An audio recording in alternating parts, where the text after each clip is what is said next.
Hello friends, welcome to my channel hi fi knowledge. Friends, आज हम पढ़ने वाले हैं फ़िरोज़ शाह तुगलक के बारे में। तो आप चैनल को लाइक करें और सब्सक्राइब करें। चलिए देखते हैं। तो फ्रेंड्स, जो फ़िरोज़ शाह तुगलक थे वो 1351 से 1388 ईस्वी तक रहते हैं। और जो फ़िरोज़ शाह तुगलक थे वो मोहम्मद बिन तुगलक का उत्तराधिकारी था, जो कि 1351 ईस्वी में दिल्ली की गद्दी पर बैठा था। और फ़िरोज़ शाह तुगलक गियासुद्दीन तुगलक के जो छोटे भाई थे रज्जब, उनका पुत्र था। यह इतिहास में बहुत सारे निर्माण कार्यों के लिए प्रसिद्ध है। तो अपन इनके निर्माण कार्यों को देखते हैं। इन्होंने बहुत सारे विभाग बनाए थे। फर्स्ट देखिए दारुल शफ़ा। अब दारुल शफ़ा क्या था? ये बीमारों के लिए चिकित्सक था। अब बीमारों के लिए निःशुल्क यहाँ पर चिकित्सा और उनका इलाज किया जाता था, वो भी निःशुल्क। अब देखिए दीवाने खैरात। अब ये दीवाने खैरात क्या था? ये गरीबों तथा निर्धनों की सहायता हेतु स्थापना इसकी की गई थी, इस विभाग की। किसके लिए? गरीबों तथा निर्धन लोगों की सहायता हेतु। गुप्तकाल दफ्तर।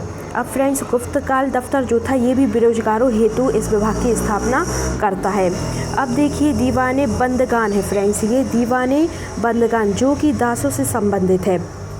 तो आपको इसके लिए याद रखना है दीवाने बंदगान, और ये दासों से संबंधित विभाग है।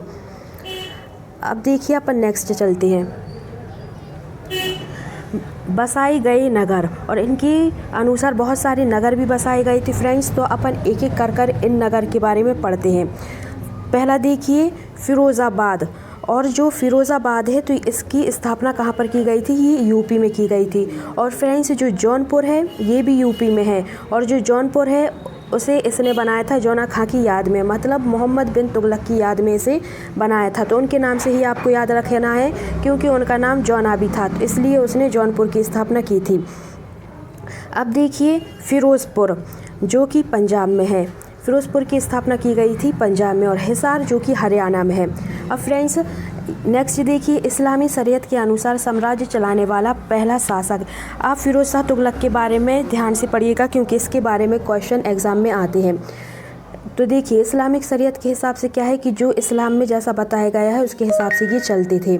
अब नेक्स्ट देखिए यह सुल्तान नहरों का जाल बिछाने हेतु विख्यात है। फ्रेंड्स, ये नहरों वाला जो क्वेश्चन है वो एग्ज़ाम में पूछा गया है प्रीवियस ईयर में। अब नेक्स्ट देखिए इसने राजकीय आय में वृद्धि हेतु फलों के 1200 बगीचे लगाए थे। बगीचे और नहरों का जाल दोनों क्वेश्चंस एग्ज़ाम में पूछे जाते हैं। अब नेक्स्ट देखिए उड़ीसा में पुरी के जगन्नाथ मंदिर को फ़िरोज़ शाह तुगलक ने 1360 में ध्वस्त किया था। और इन्होंने बहुत सारे मंदिरों की भी तोड़फोड़ की थी और उन्हें ध्वस्त भी किया था। और इसके अनुसार ही नगरकोट के प्रसिद्ध ज्वालामुखी मंदिर को भी फ़िरोज़ शाह तुगलक ने ध्वस्त करा था। और कब किया था? तो 1361 में कराया था।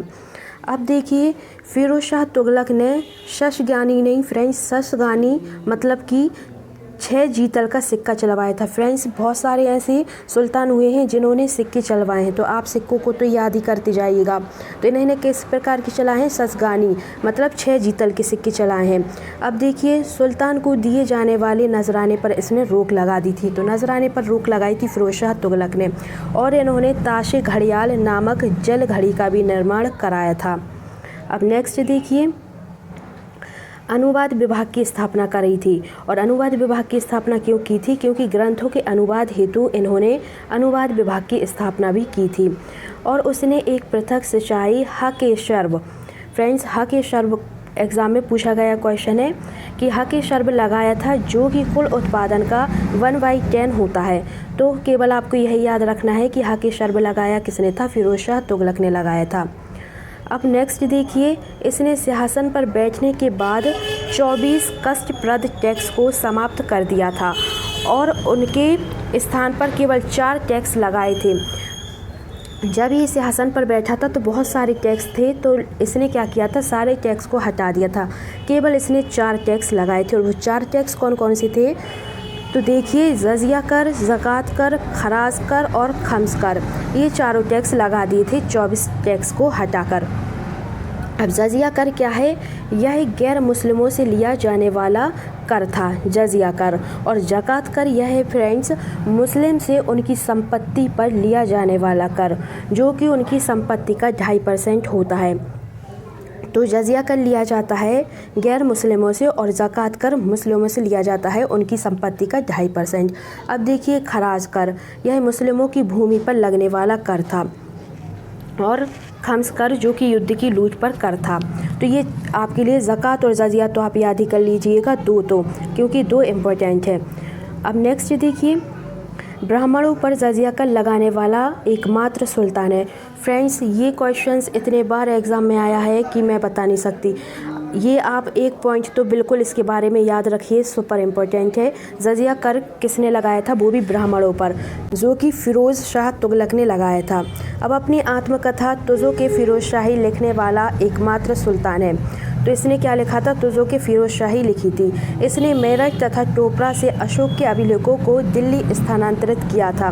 तो फ्रेंड्स, ये एग्ज़ाम में पूछा जाता है कि अशोक के अभिलेखों को दिल्ली स्थानांतरित किसने किया था। सो फ़िरोज़ शाह तुगलक ने किया था। अब देखिए हेनरी, फ्रेंड्स इनका पूरा नाम है हेनरी एलियट और एल्फिंस्टन ने फ़िरोज़ शाह तुगलक को सल्तनत युग का अकबर कहा है। तो फ्रेंड्स, आपके एग्ज़ाम से ये वाला क्वेश्चंस भी इम्पोर्टेंट बन जाता है कि किसने फ़िरोज़ शाह तुगलक को सल्तनत युग का अकबर कहा था। अब देखिए, फ़िरोज़ शाह तुगलक ने सरकारी पदों को वंशानुगत बनाया था।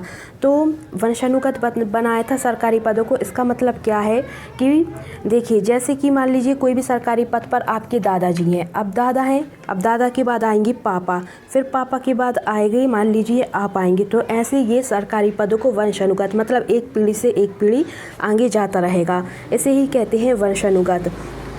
तो इसने सरकारी पदों को वंशानुगत बनाया था। और जो तैमूर ने आक्रमण किया था तो वो नसरुद्दीन महमूद के समय भी किया था। तो आपको ये याद रखना है। और तुगलक वंश का अंतिम शासक हो गया नसरुद्दीन महमूद। तो फ्रेंड्स, अब हम अगली वीडियो में सैयद वंश पढ़ेंगे। आज के लिए इतना ही। उम्मीद है आपको वीडियो पसंद आई होगी। आपको वीडियो पसंद आए तो आप वीडियो को लाइक करें, सब्सक्राइब करें और अपने फ्रेंड्स के साथ शेयर करें। Thank you.